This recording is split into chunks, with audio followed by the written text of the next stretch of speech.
by Tom Warren about why they went out here and said all the things they said and why they laid all these people off, and she ain't had no really good answer for it. And why should she? She ain't the one that made the decision. Sure ain't. That wasn't Tom Warren though. That was, not Tom Warren. Dina Bass. Dina Bass. Okay. Oh, Tom Warren was just the one that he retweeted the link for it. That's what it was. Let me see. Yeah, that was not the best interview for Sarah. Yeah, but it shouldn't have been. It shouldn't have been like that. Honestly, she should have never even made it to that point, though. Honestly, in my opinion, but to each his own. It's up. So we up. So let me go to live stream and edit. And customize, redirect.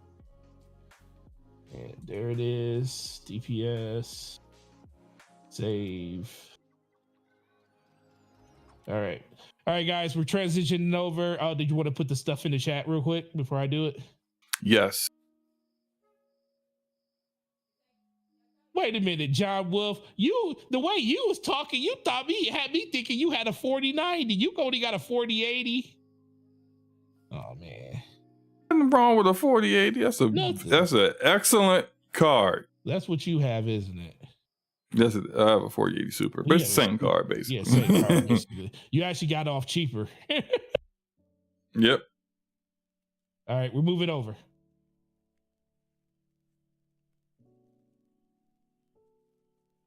All right, and we're good. All right. Here we are on the DPS channel. Glad you guys are making your way over. And final topic of tonight is Xbox. And I know there are gonna be some people like, you guys always talk about Xbox and always in a negative light. I'm like, hey, look, I would have loved to talk about something different, and I would have loved to talk about something that wasn't this topic, but unfortunately a lot has happened. So to give a quick recap of things, in between since our last podcast, we have had a couple of studios, 4 studios closed, Xbox first party studios. First thing we want to say is we want to say that we hope that everyone who was laid off finding themselves in a good situation. Hopefully the severance they got is robust enough to kind of keep them afloat until they can make their next move and that their families aren't severely impacted. Layoffs suck. I've been there before, and it's not pretty when you're not prepared for it. And I just hope that everyone that is laid off is going to land on their feet well. That said, there are 4 studios under ZeniMax Media that were shut down. We have Alpha Dog, we have Tango Gameworks, surprisingly, Arcane Austin, and Roundhouse Studio, which is actually being shut down, but is being dissolved, and those who work there are being added to ZeniMax Media Online, which does Elder Scrolls Online, and they're also working on another live service game that hasn't been announced yet. Now, the biggest things here, because the Alpha Dog was only about 30 developers. They were working on a mobile Doom game, which is also being shut down in September. So, although not making any light or saying they're not important or anything, but it's unfortunate they got shut down. But also, they're not a very big studio. Not too many people were familiar with the work there. The big focus has been mostly about Arcane Austin, who developed Redfall. Prior to Redfall, they had developed Typhoon Hunter and Prey. Typhoon Hunter was actually a massive expansion after Prey that was highly well regarded. And they also were the support studio that worked with Arcane Leon on help me, Dishonored, the Dishonored games. Yeah. So Arcane Austin is being shut down. This is after Phil Spencer very publicly said last year, after people were concerned about Arcane Austin's future, that Arcane Austin was fine. They were going to be working on another immersive sim that would have been more in line with the kind of, you know, games that the studio was known for. Despite the fact that it was, I think it was maybe a Jason Schreier that reported on this, but our Redfall was not good for Arcane Austin. Not in the sense of the fact that the game was a failure, but just in regards to how it treated, like what happened with the studio while it was in development. The studio was kind of forced to make this game due to the financial position that ZeniMax Media found themselves in before they got acquired.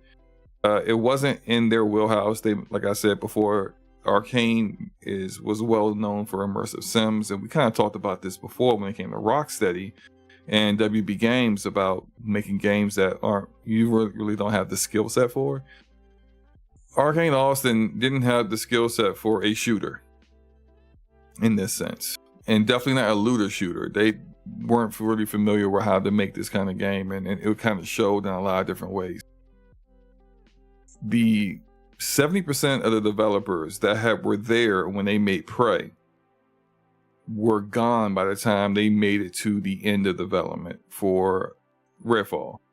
And with all the missteps, with all the lack of communication between Xbox proper and ZeniMax Media, a lot of things weren't available at launch for the game, as we all know. I'm not recapping stuff that we're already familiar with, but all that said, game failed. It didn't do well. They did have a bite back edition that was supposed to add 2 more characters and new content and an offline mode, and that was scheduled to launch at the end of the month. And instead of that happening, that's also been canceled, and people who bought the buyback mode are going to get a refund. We'll get back to promises in a moment, because there's so much to unpack. The other one that really hurts people is Tango. Tango Gameworks was the only Japanese studio that Xbox had as a first-party studio. They made The Evil Within 1 and 2. Those games were highly regarded in the horror genre, and then they kind of surprised everyone with Hi-Fi Rush, which was a smaller game but completely different than what they had been known for, and a game that had won multiple awards, had been critically acclaimed, and people were looking forward to the sequel. Oddly enough, after shutting the studios down, Matt Booty, in a town hall meeting, spoke with the rest of ZeniMax Media and said that what they were looking for are smaller games that are high quality that could win a lot of accolades. But they just shut down the studio that made one of those. Yeah, there's just a lot going on here. And Forte and I are going to try to explain what we believe to be happening in a way where it doesn't. We're just going to try to explain this as best we can. Forte, before we get into the other stuff with Game Pass and whatnot, let's discuss these studios real quick. What are your thoughts on the 4 studios closing and the comments from Matt Booty? Forte? Did I lose Forte? Oh, no, my fault. I said, first of all, I had muted myself for a second. I said, first of all, I want to, heartfelt condolences to the people that did lose, their jobs and stuff. The gaming is still going through a huge correction. And as much as we know that this was going to happen, you still don't want to see, talented, great people, not have a way of providing for their family in a consistent manner, especially when they were under the assurances of previous leadership or in my thoughts, I should say previous leadership, that they were going to have stability and creative freedom was going to be something that was utmost kept the most. So definitely want to say I appreciate the work that they did, and hopefully they land on their feet in the next endeavor that they do, because I feel like these people are not going to be unemployed for too long. A lot of them are going to find homes in other places or build new studios, and we're going to see what they come up with over the course of the next generation when games comes out. But go ahead. Real quick, can I say this before you continue? Yeah. Because I forgot to talk about it. Jason Schreier spoke with some people behind the scenes. He says that the reason why these studios were closed down, in particular Tango Gameworks and Arcane Austin, wasn't due to the failure of Redfall, wasn't due to the lack of commercial success for Hi-Fi Rush. It was strictly because both of those studios had pitched new games because they had just completed 2 games. Mm-hmm. And they were asking for additional funding to hire more staff. And because they were asking for more money, this is why they were shut down. So that sounds horrible on face value. Now, it sounds horrible, period, if you ask me. Because how are you going to make money without spending money? How do you make games without spending money? Now this goes back to part of the reason why I feel like, in my opinion, this isn't a Microsoft, this isn't an Xbox thing, this is a Microsoft thing. The moment I heard that they got basically let go because of that, it was because Microsoft went to go, it wasn't Xbox looking at the books no more, it was Microsoft looking at them. Amy Hood, ever since she became more of a fixture of what's going on around finances around Xbox, it's just seemed like a lot of this stuff is kind of crept up and kept happening. So I think once they did come out and start asking for more funding, more games, she started looking at the books, was like, okay, well, I don't think they got turned down immediately, but I think that just gave them a reason to go look at the books further. And once they started seeing those books, they were shocked at what they saw. And then it was a huge correction that had to happen. So these studios basically saying that, we made games, we want to give it another go with another game. They probably were legit ready to, like I said, I think they were legit ready for other games and other opportunities. But Microsoft was just, it was just like how we were shocked in 2021 when they showed us Halo Infinite for the first time, and we was like, what is this? And you're telling me you telling me that Phil Spencer, you didn't see this, and you saying Matt Booty, you didn't see this, or anybody didn't see this, and Shannon Loftus and all these other people, y'all didn't see any of this? They didn't. Bonnie Ross, you didn't let them know that the game was in this state before you allowed them to go out on the stage and show this for the first time. So that's part of the problem.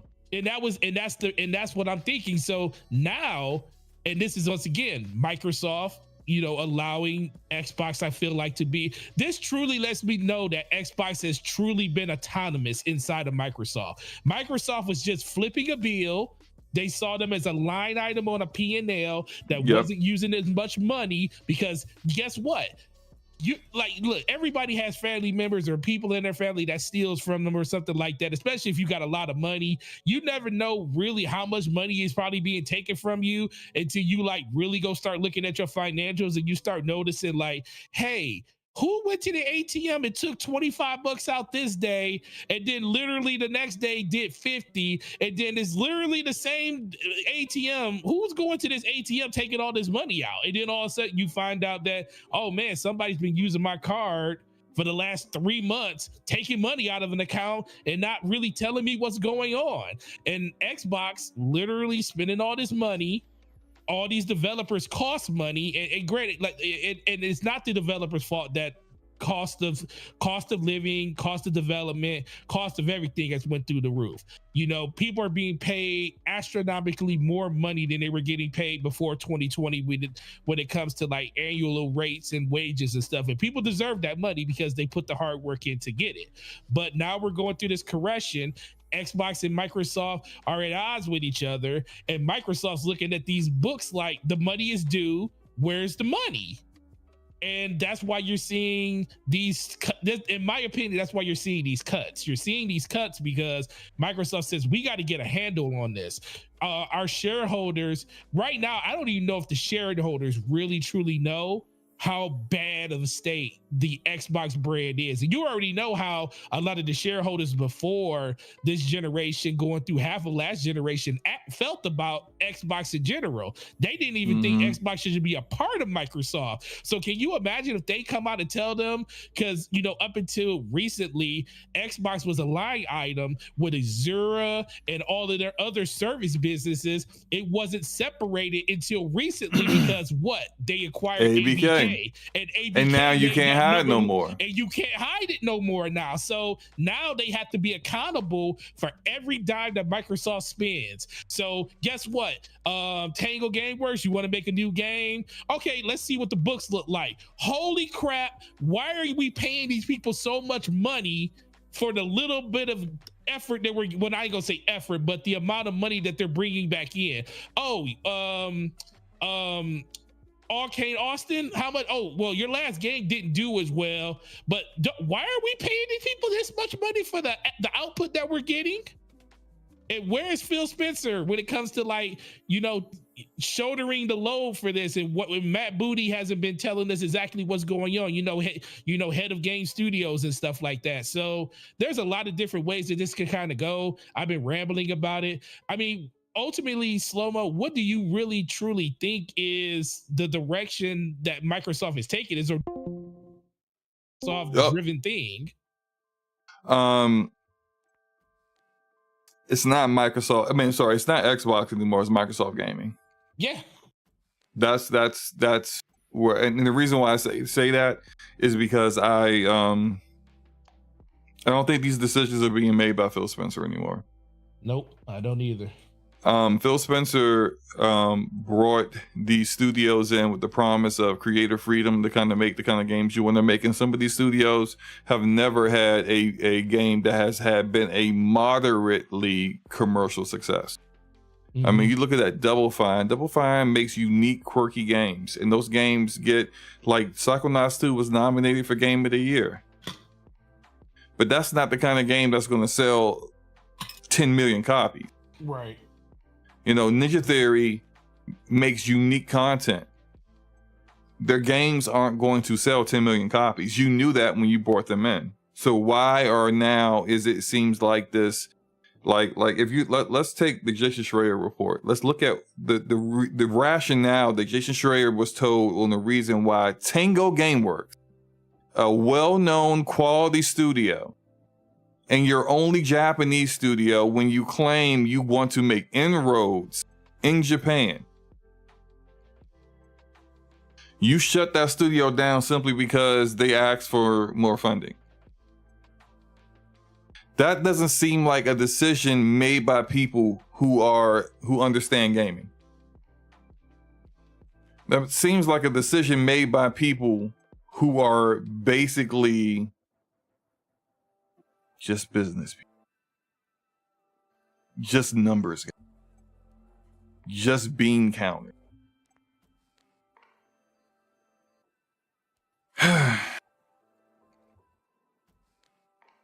There has been a lot of, I think we're looking at a future where Xbox fans are not going to be very happy. I think either one or two things are going to happen. In order for gaming to be a profitable business all on its own for Microsoft, they're going to have to upset a lot of Xbox fans. At least that's what they believe.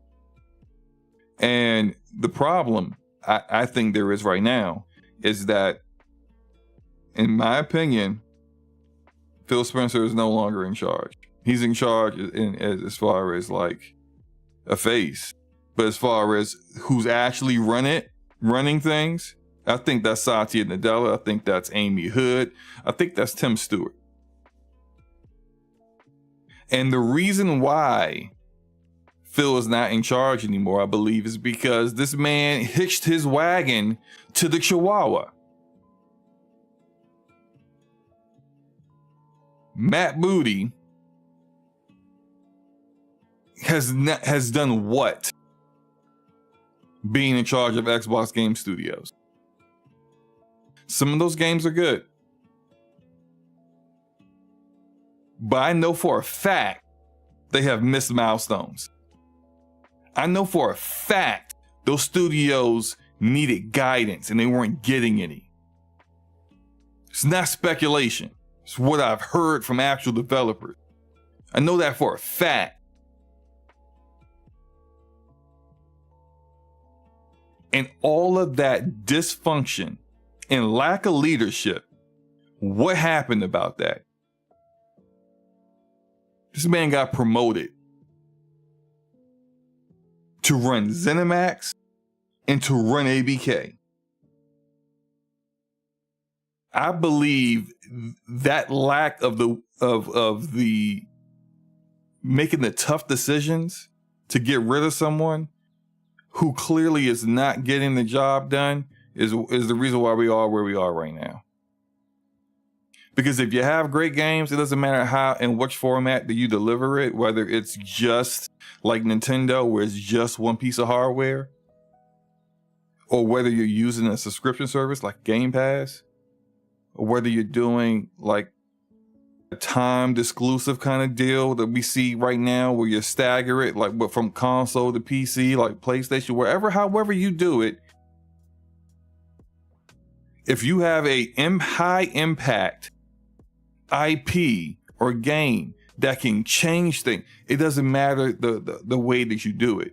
But unfortunately, they have not delivered on anything like that since Forza Horizon and Gears of War. It's been a long time. And Matt Loose Booty has not delivered. Matt Loose. But it's too late now to fire him because they acquired Activision. They spent $70 billion on this.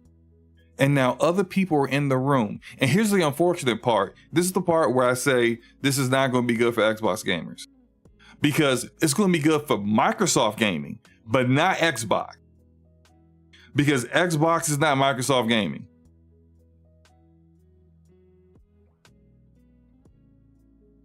We've talked in the past about how even on the website, they have been transitioning with the way the logos for Xbox Series X and S off of their games and just putting consoles. PC console, cloud. Not Xbox anywhere in sight. They need to replace Xbox leadership. But I don't think they got the people in place to do that. Nor do I think they want to right now. These are decisions being made by people that don't understand gaming. You don't shut down studios because they ask for money. You need money to make games. This is almost similar to the kind of dumb decisions that Google made when they were trying to do Stadia. Yeah.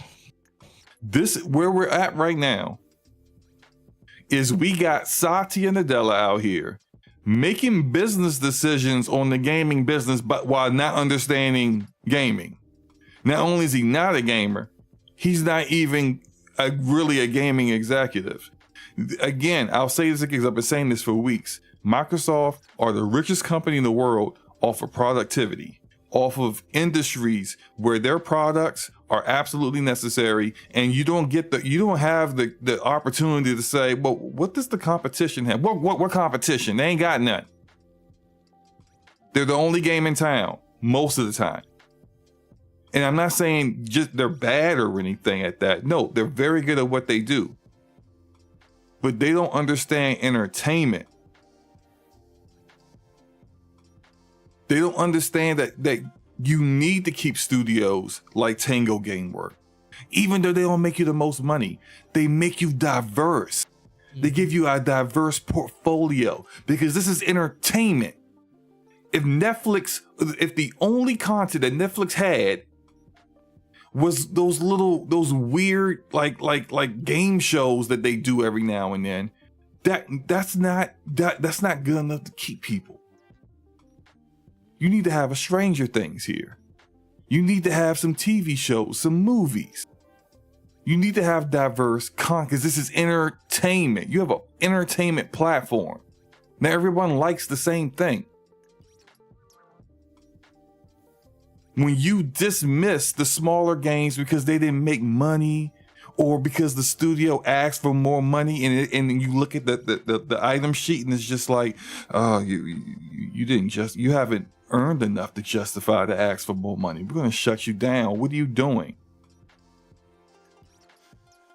That's not how this business works.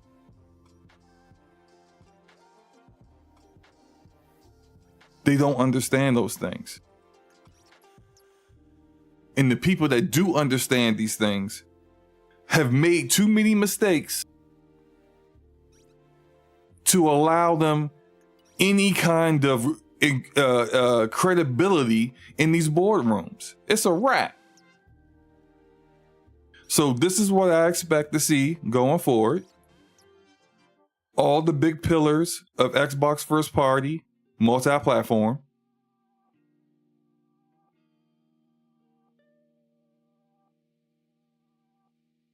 I don't think Xbox hardware is long for this world.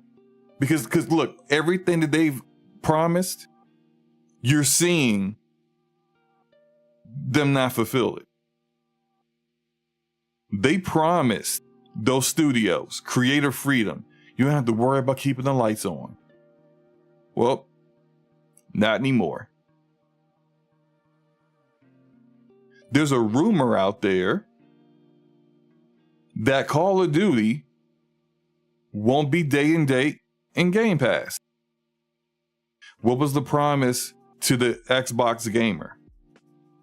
All these games will be day and date in Game Pass. ZeniMax, when they acquired ZeniMax Media, what was the promise? We acquired this publisher to provide exclusive content to Xbox gamers. Then they put Hi-Fi Rush on PlayStation and shut the studio down. And Sea of Thieves, and Pentiment, and Grounded. Mm-hmm. And when asked if that was it, Phil Spencer declined to say that's it.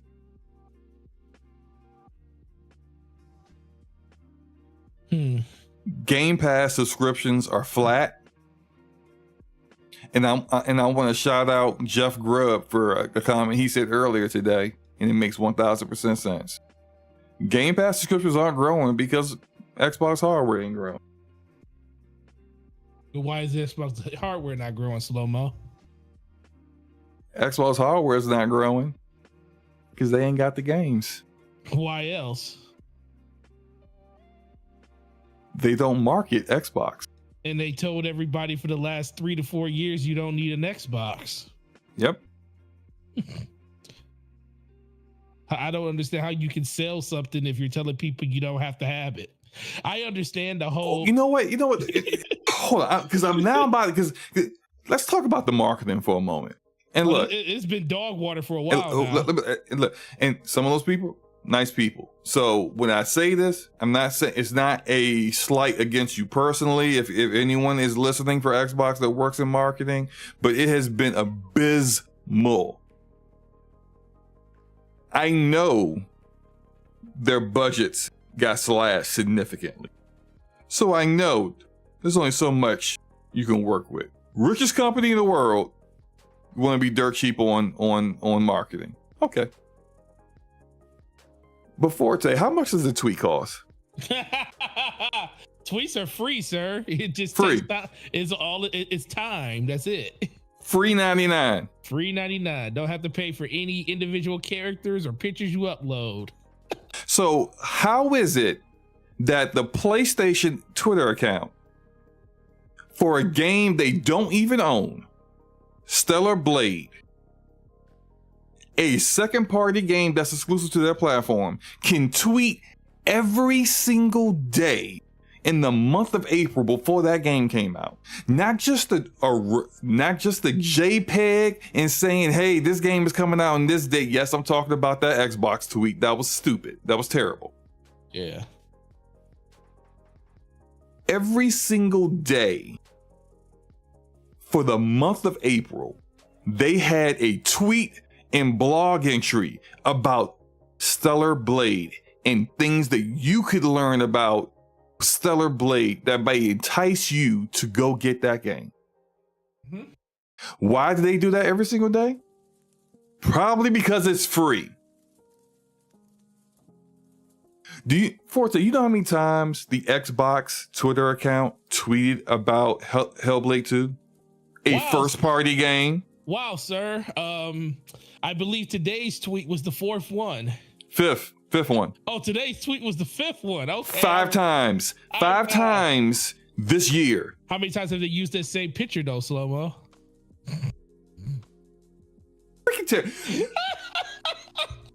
They couldn't even go get some B-roll footage. Like usually when you see this, is the thing that really upset me when I saw it. I was like, it's a still image that you use every time that you talked about it. When you got all of these Vidocs out there of them talking about the motion capture, the on location filming. So it's not like you don't have the footage to like showcase some gameplay. I have seen Xbox community content creators promote Hellblade 2 better than Xbox. Than Xbox, right, exactly. They tweeted out on their fifth tweet this year about Hellblade 2 that came out yesterday when the game is within weeks of coming out. The embargo is up next week. On their fifth tweet, they tweeted out, Hellblade 2 Singular Sacrifice, May 21st. Just a JPEG of Senua, low-res JPEG of Senua. That I could have, clearly the person that tweeted out with the Google search, put in Senua, got the picture, copy, paste, put it in Twitter, send. Dang, they could at least went into Photoshop and gave it a little bit of saturation. What are we doing here? I don't know what we doing here, bro. Are you even trying? It's the barest of minimums. And then you're like, well, why aren't the games selling?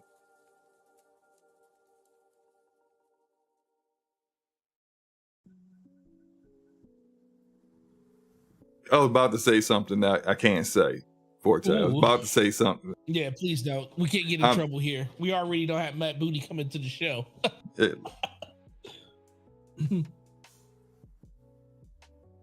You know, I wonder if PlayStation and Nintendo have people who work at PlayStation and Nintendo and don't even know what games are coming out for their platform. Like, are they even aware of what's happening? Confused? I don't know. You know. Do you know Matt Booty in his email to ZeniMax Media got two of the studio's names wrong? Imagine shutting down someone's studio and not even getting their name right. He called it right. What was it? He called it Alpha Dogs Games, and what was the other one? And he called the other one Studio. He had like the studio and the games mixed up. I was like, how do you do that? But then on top of that, I'm also just dumbfounded on how you can still go into a town hall meeting, tell people the type of games you're looking for, but then you literally lay off and close the studio of one of those studios that made a game exactly what you're looking for. It shows there's a disconnect between the people who are making these decisions and the people who are supposed to be making these decisions. And it's because the people who are supposed to be making these decisions failed. When you don't even use free resources correctly to promote your games, when you don't know what's happening in your studios, freaking Shinji Mikami left Tango, and no, that information is false that he took the majority of the studio of Tango with him. That's false information. Verified false information by actual Tango employees and former employees who said that no, he did not take the bulk of the studio. So people just made that up to justify being a, as I like to call them, green glizzy guzzlers, the 3G crew, the people who just defend the Xbox platform no matter what, make up crap to defend it or over exaggerate things or whatever. Just basically move the goalposts every time Xbox does something. You green glizzy guzzlers make me sick.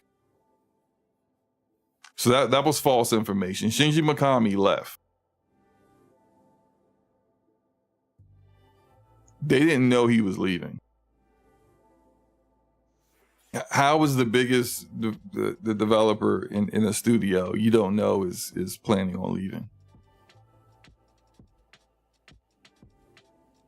How is it that you got multiple studios in Xbox Game Studio where developers are leaving in droves because they don't understand what's going on? There is dissension in the studio. There's a lack of direction. And these are veteran developers who are confused on why the direction isn't being sorted by the platform, by the people in charge, by the publisher.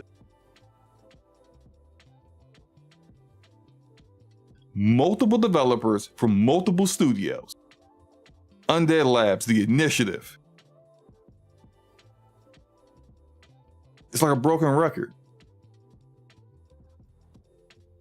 And the guy that runs all that, instead of choosing to replace him, you give him triple the responsibility.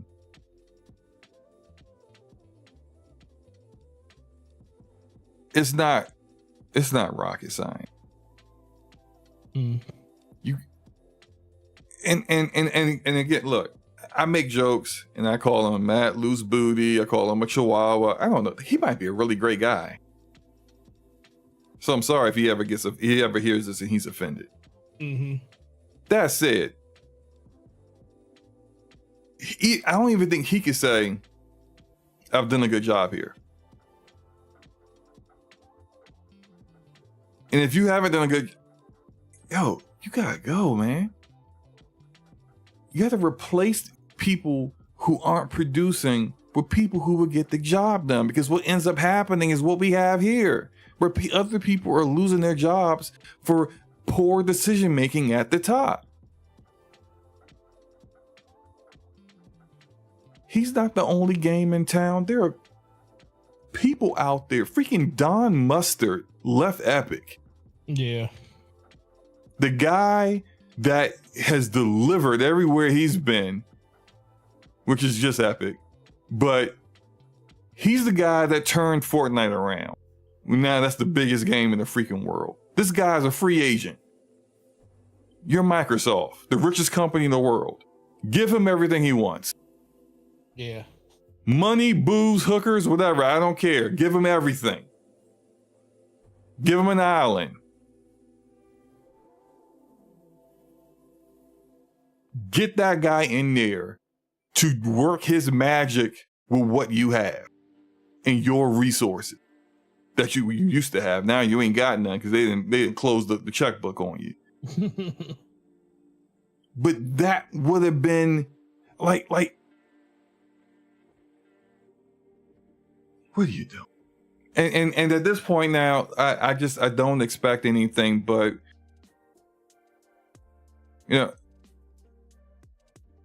5 years from now, there probably won't be an Xbox. That's a good. So that's a good point right there. Everybody check out the poll in the chat. Will Xbox make it to its 25th birthday? Yes, only if they change course. No, the damage is done. And the third option is maybe only as a third-party publisher. So, you know, today, I think today was like the day that it like really, really kind of sunk in. It hit me. And it was like, I remember when Xbox came out and how excited it was about games. It wasn't about platform loyalty. Nobody knew what Xbox was. Everybody, it was just something new. A lot of people wanted to support it because it was an American-born company. So they wanted to support an American-born, you know, just like everybody likes to support the things that they have. I actually went to the initial launch party for it in New York, where Surge was like literally everywhere.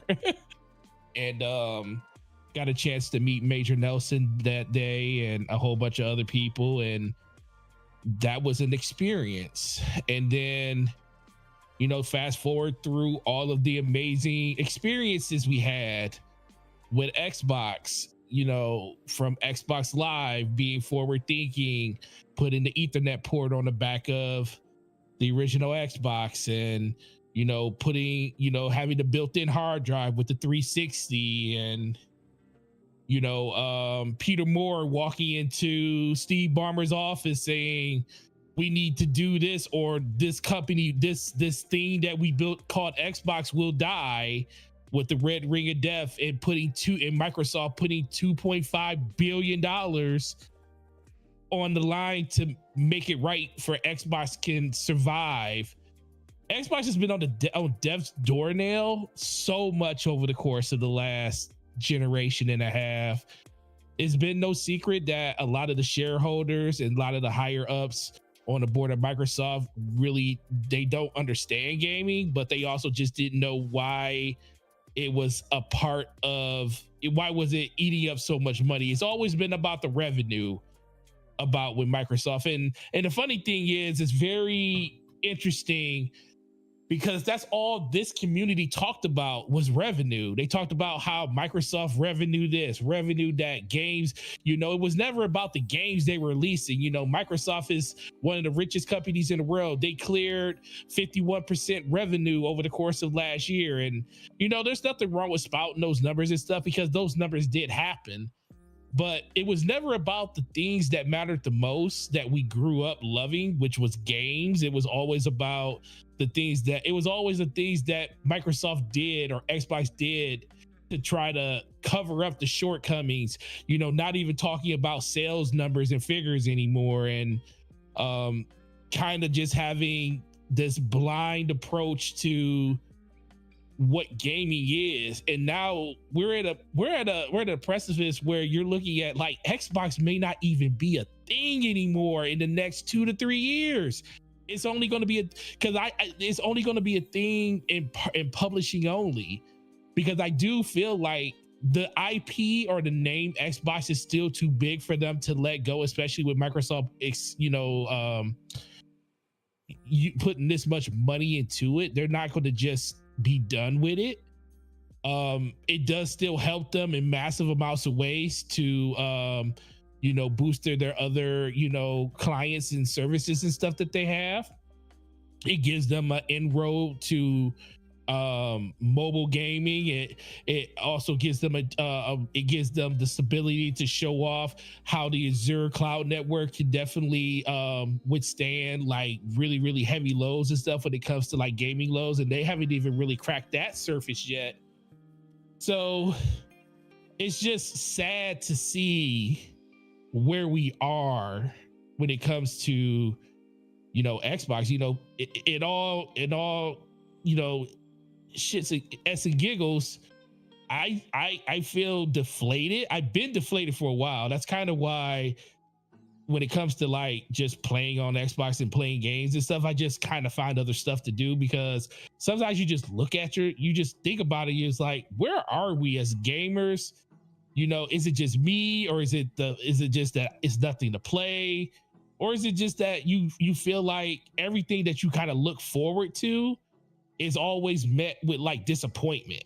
Because it's like you look forward to like everybody was really looking forward to last year, and then we got hit with a whole bunch of delays, and then Redfall happened, and then Starfield, you know, it wasn't terrible, but it didn't live up to the expectations that everybody else wanted to live up to.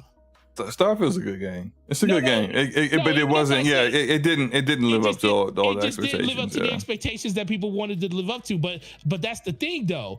I told, like, and once again, and then, like I said, this isn't Redfall's fault. This is Microsoft's fault, because once Redfall came out the way it came out, I remember saying on the podcast, all of the unwanted pressure that this puts on Redfall, on Starfield now, is unwarranted, because now this game has to be a 10 out of 10.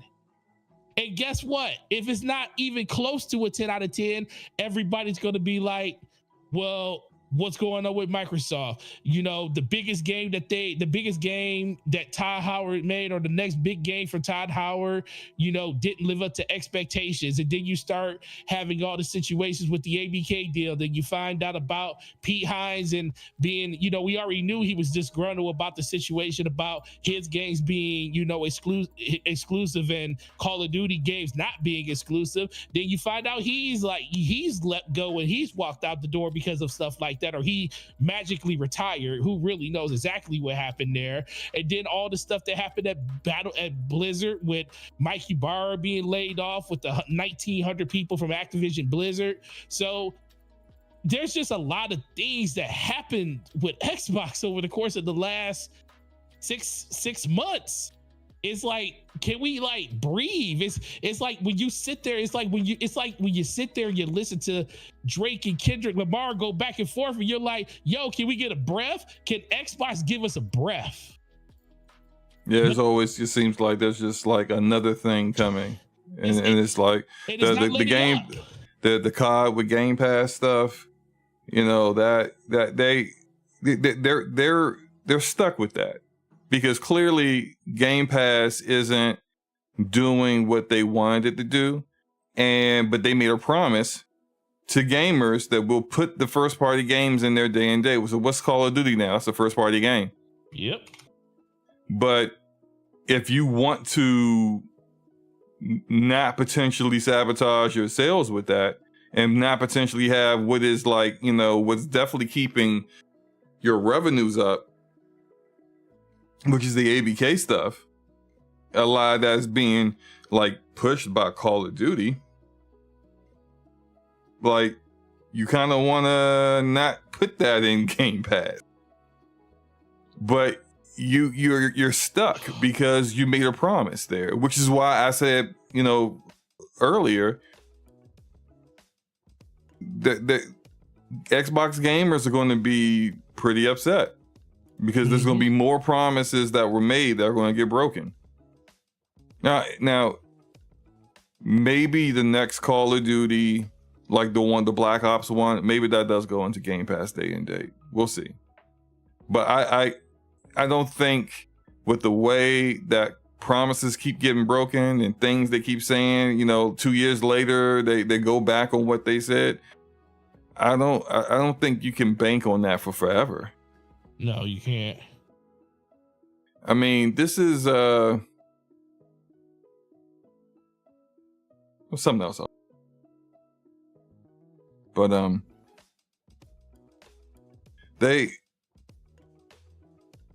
I remember.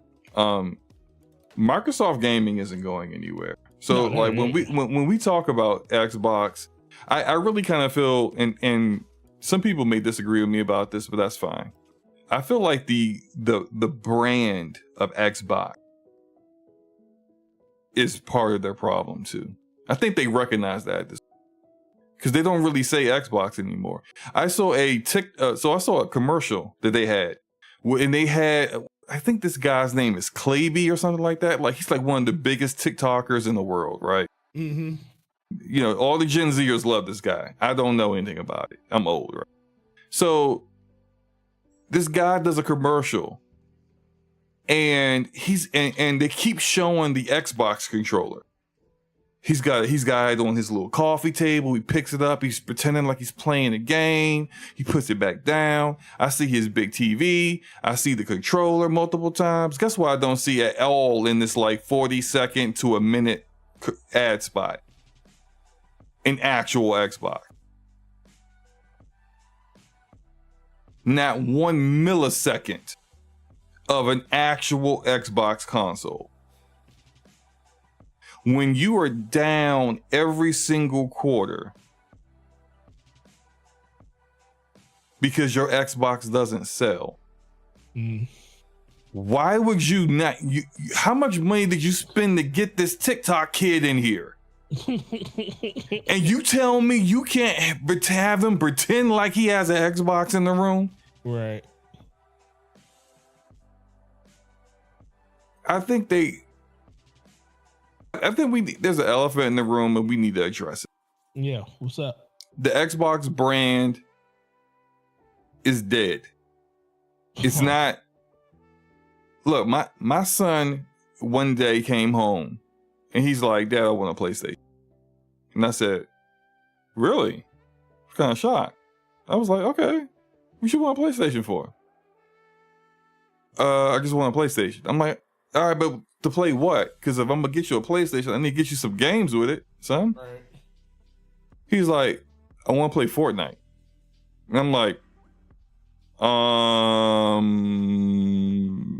son, you could already play Fortnite.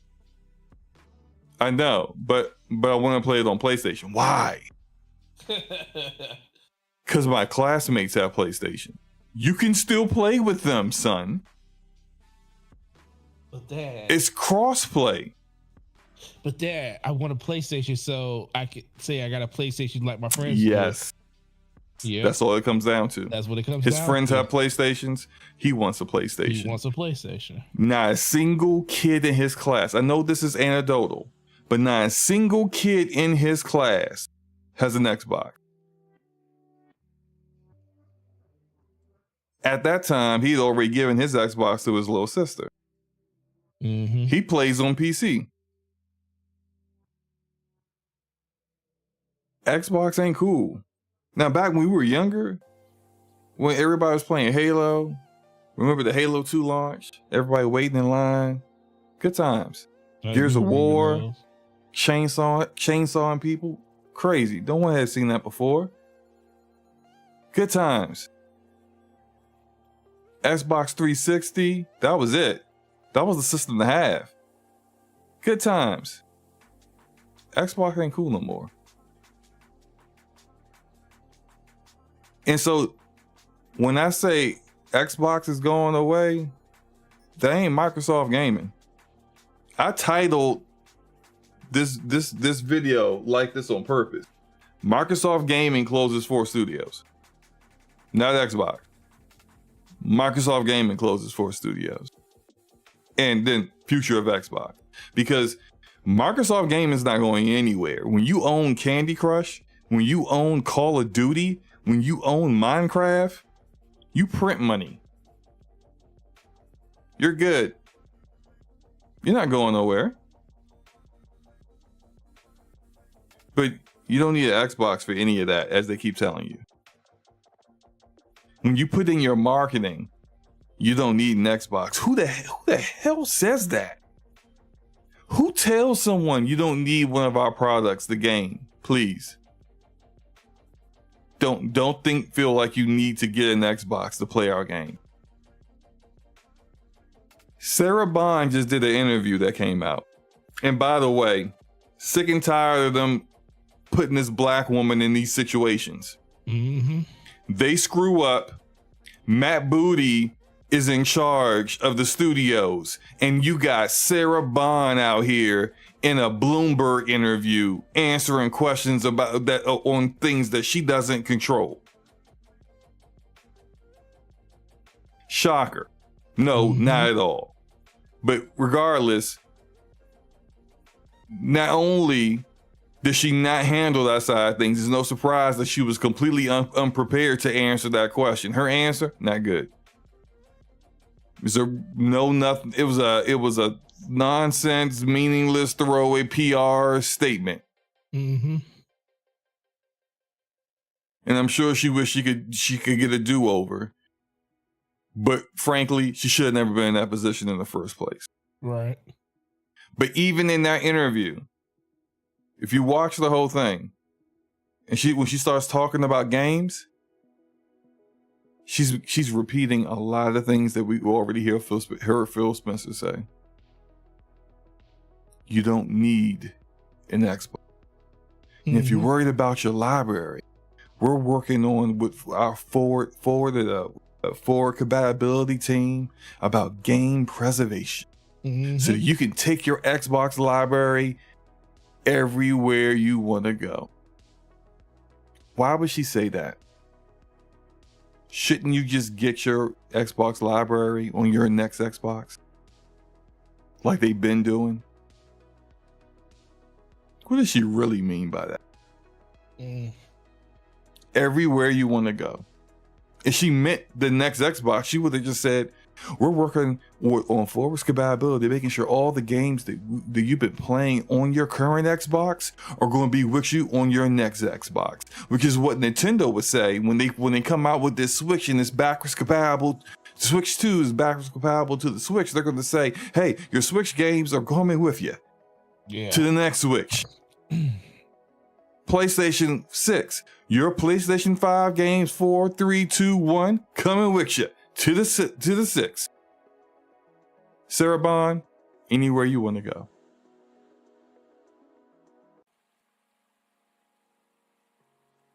They know what's up. They do. And it's about time y'all know what's up.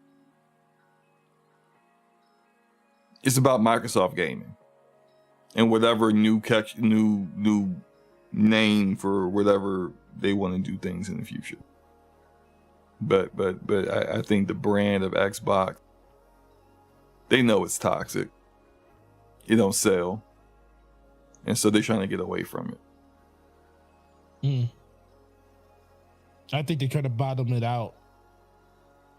Trying to see how low it could go, to see what the viability of the system will be in the future.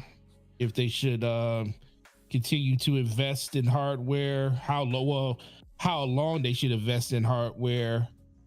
But I think Xbox is going to be a third, like to answer that poll, I think Xbox will be a third-party publisher by the time they hit their 25th birthday, which would be 2020, end of 2025.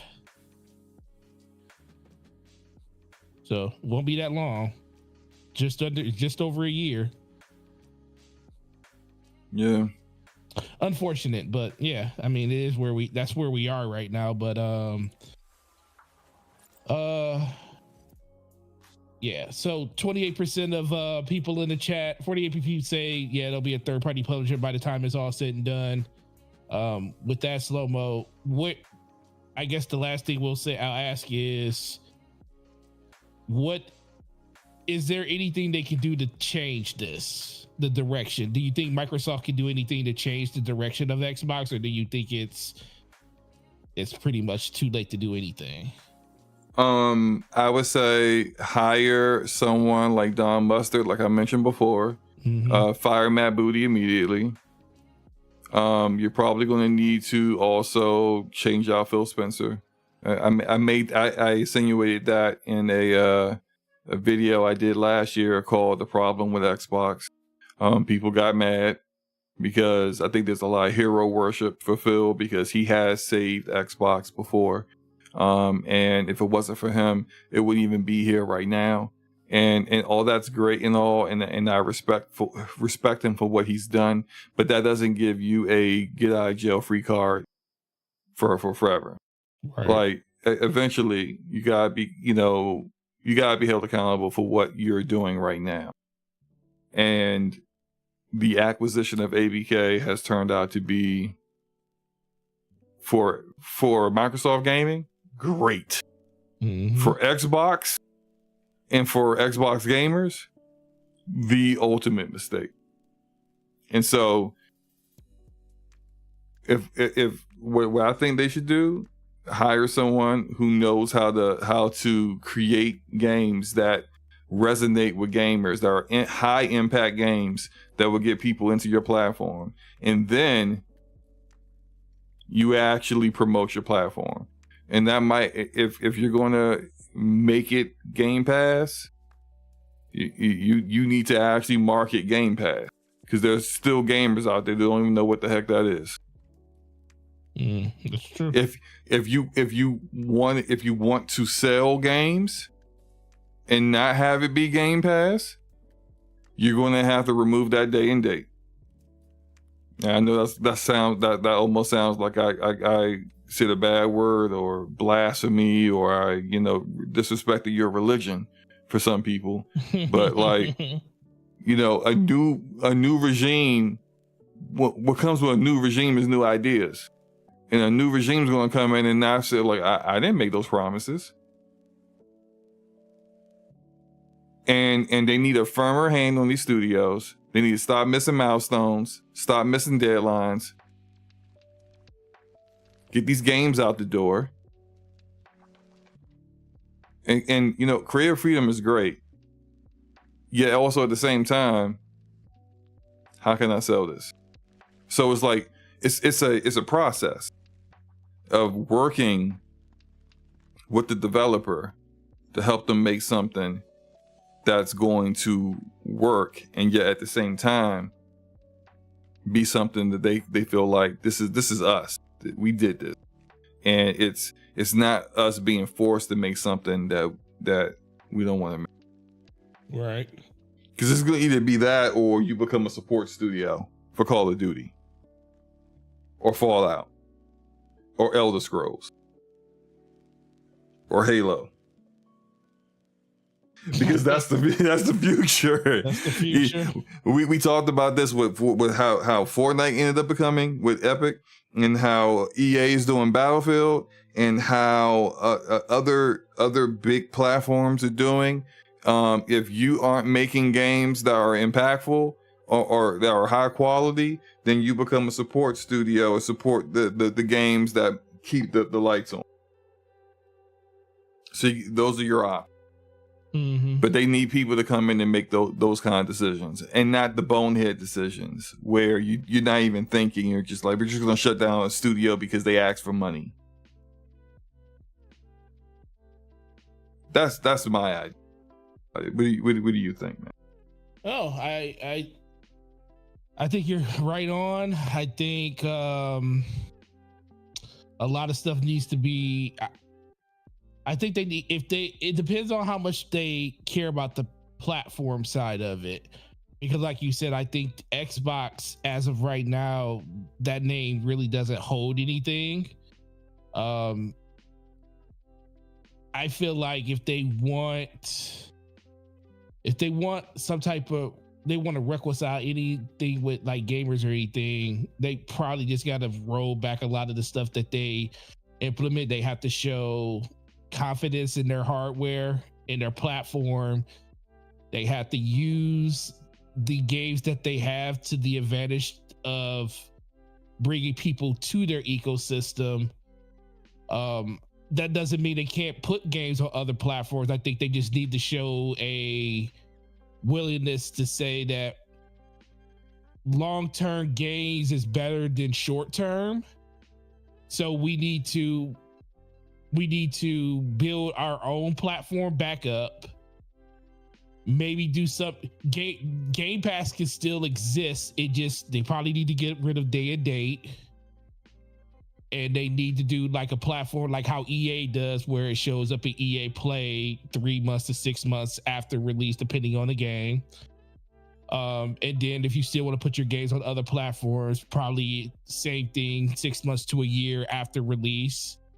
And then you need to show you need to show that you have the ability to allow things to take time and wait for it to come. Microsoft was built on time. Like, they didn't become what they are now overnight. I mean, this company's been around since the late 70s, early 80s and stuff. They've been through a lot of different turmoil situations and stuff like that. So it's not like they can't do it. It just comes down to if they want to do it and if they see value in the brand. Being a person that has Game Pass until the end of 2026, well, August of 2026, that sucks for a person like me, because we invested a lot of, well, not really a lot of money, because a lot of people got Game Pass for like the low. They probably spent no more than $200 for the 5 years they got out of it, because everybody kept re-upping it when they had a chance for a lower price. So I think that was part of the problem too. But me personally, I just feel like a lot of stuff needs to be unwind, and but that's only if they really care about the platform itself. If they don't care about the platform and they just want to, go the route like Satya and have things everywhere, and that's the goal of, if they wanted to basically mirror Microsoft as a company, then yeah, put your games everywhere. But the biggest thing is, don't think you're going to get any type of loyalty on the platform, because I don't think Game Pass is enough by itself to like entice people to just buy their games or play their games on like over here, because you're not going to get those type of sub services like on Nintendo Switch or on PlayStation at this point. I used to think there was probably a chance you could, but now that these platforms know that you have nowhere else to go, they're not going to allow you to do it, because they at this point, they're just like, yo, we could just bleed them out if we really wanted to, which is very ironic, to the point where Matt Booty was like, let's spin Sony out of the business. It looks like Sony might last longer as a platform holder and console maker than Xbox will at this point. Which is ridiculous that he would say that. This is why I call him the Chihuahua. This is why he's loose booty, because it's like you talk all big and bad in emails internally, and then when it comes to actually using that kind of spiciness and making sure that your games, that you're doing your job and the people under you are actually delivering, you ain't nowhere to be found. So and the other thing is, I don't want to see, and at this point, I know Sarah Bond probably was being groomed for this position. She's better than this. I feel like she's better than this. I think she holds her culpability in all this too, because she's been complicit in a lot of the things that Phil Spencer has put forth, and a lot of the things that's been happening with Xbox. I feel, you can't be. I disagree. I don't think any of this stuff has anything to do with her. I'm just saying, you can't be involved when you're part of the leadership team. Like, yeah, but it's just like, is the accountability really being shared just because she's a part of the team when she's not making those kind of decisions? Well, it's just like this. It's, if you are. Honestly, the decisions that were made this week, I'm not talking about the decisions. The closures, but I mean, like, that's what she's there. She's answering questions about the studio closures, and I don't even think Phil Spencer made that decision. I feel like all that was over his head too, and he's the guy, the CEO of gaming. I know she can't just be like, hey, yo, you gotta talk to Satya Nadella about that. Right. You need to talk to Amy Hood about that. Like, she ain't gonna say that. She can't say that. But I just feel like she shouldn't have even been in that position to begin with. It's if this interview was scheduled a month ago, like, I know, like when Phil did the Kind of Funny interview, and after Redfall bombed, and it was like, hey, do you want to just cancel this? He was like, no, we're gonna do the interview. Go ahead and ask the question. It's very different, because Phil was culpable for how Redfall turned out, being the head of all of it. He's culpable because he's part of the reason why the communication between Xbox proper and ZeniMax did not happen. And that they didn't make sure that this game was either canceled, like the devs wanted it to be, or make sure it was going to live up to the expectations that you had for it. It failed on all measures, and so he had to own that. The freak Sarah Bond is the president of Xbox. I'm not mad at Bloomberg for asking the questions. No, of course you're going to ask those questions. Yeah. She should have been in a position to have to ask those questions because it's not her job. Well, I just look at it because it is the thing. I don't want to make it seem like I'm saying this is like partly her fault. I'm just saying, like Aronimus said, she was in the room when it all happens. Like, she's previewed, like, when it comes, maybe not the Microsoft stuff, because, you know, I think, like you said, that stuff's all over Phil. It's over her head. It's over Matt Booty. Those decisions, that's a Amy Hood and a Satya Nadella. That's their decision, and the board, Bo Hoarders over them that made that decision to do all of these things. And I 100% believe that's what the case is. But I can't absolve. I can say it's not. I can say I won't blame her complicitly, like I would say Matt Booty and Phil Spencer for the position that Microsoft is in. But I also can say that she was a part of that 3-man team. So she was a part of this, of why Xbox is where Xbox is. I still think she would be a great leader. I think she would still have been a great fit for Xbox in the future when Phil Spencer would have took off. But what I'm saying is, if Phil Spencer was to walk away tomorrow, I don't know if I want Sarah Bond to take that position, because that's a heel that I feel like she don't deserve to have to fix. Because it's going to take a lot to get because you got to think about it. Are you really operating Xbox at this point?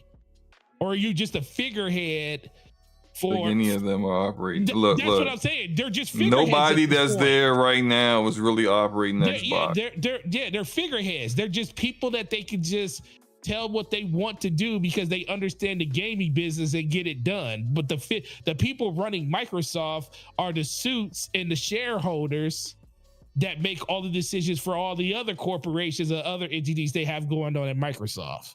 Because guess what? The bill is due. $70 billion was one thing. Studios coming and asking us for more money in order to make new IPs or new experiences. And then when we go to look at the books and we find out that we see that all of this stuff is like, what's really going on? So yeah, we're not mad at you for asking us for the money. We're mad at the people that's above you for mismanaging the whole entire situation. So now we have to make cuts. We have to do the complete opposite of what you wanted us to do. We got to find a way to cut bait with a lot of studios or a lot of people in order to make this thing happen. And guess what? The promises that Phil Spencer and Matt Booty and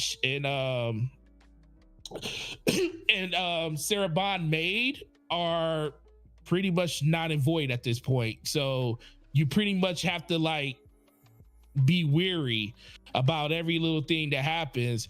And that's the same thing with Ninja Theory. Like, I go back to the announcement trailer that they released on their YouTube channel when they first got purchased by Microsoft, how creative freedom and stability and having the Microsoft backing and all the money and all the development time to do all that stuff is null and void now. All that stuff is null and void now. And guess what? Your game could be a 10 out of 10, but if your game, and guess what? Your game probably won't sell that well, because guess what? Xbox's been telling people for years, they don't need a console. Yep. So they sabotaging your game, not on purpose, but because through, and I would say incompetence. And then they're going to put your game on PlayStation after it doesn't meet commercial success on Xbox/PC. And then, it doesn't make business sense to keep you open. You know, like, that's just bad. I'll say this, but let's go and get our last question before we get out of here. What's the next game? You know, what's the next game you think is going multi-platform? That's first party for them. What did I say last time? I think last week I said Gears of War. I did say Yeah. I said Gears of War last week, so I still think it's Gears of War. But if I had to give you a second game outside of Gears, that's a good question. The next game I would say, because it really just depends on what they announce at the showcase, but I will, I can't put my finger on a game, but I guarantee you what the next game that does get announced to go to PlayStation, you know what? I will say this. I think Forza will be the next game that goes there. Forza. I think Motorsport or Horizon. Because I think Motorsport would have competition against Gran Turismo, and they already have a sim racer over there. But what they don't have is an arcade racer. And Forza, I feel like it's like the best arcade racer. So I think Forza will do really well on a PlayStation platform. So I think that would be the next game. I can see that. And I agree completely. Except they do have arcade racers, but they try to be Forza. They try to be Forza Horizon, the crew. It wants to be Forza, but it's not as good. It's not as good. Yeah. So yeah, I can see Forza, but I would say probably Gears. I would say probably Gears. I think Gears is a no-brainer at this point. I think with the initiative, with the coalition, showcasing what they're doing with Gears, with the next Gears of War coming up soon, I think it would only be fitting to announce that Marcus Phoenix Collection as a stepping stone to get PlayStation gamers ready, because I do think, and that's the funny thing, I think that's going to be a day and date to PlayStation the day it comes out on Xbox. I think that's going to be everywhere on day one.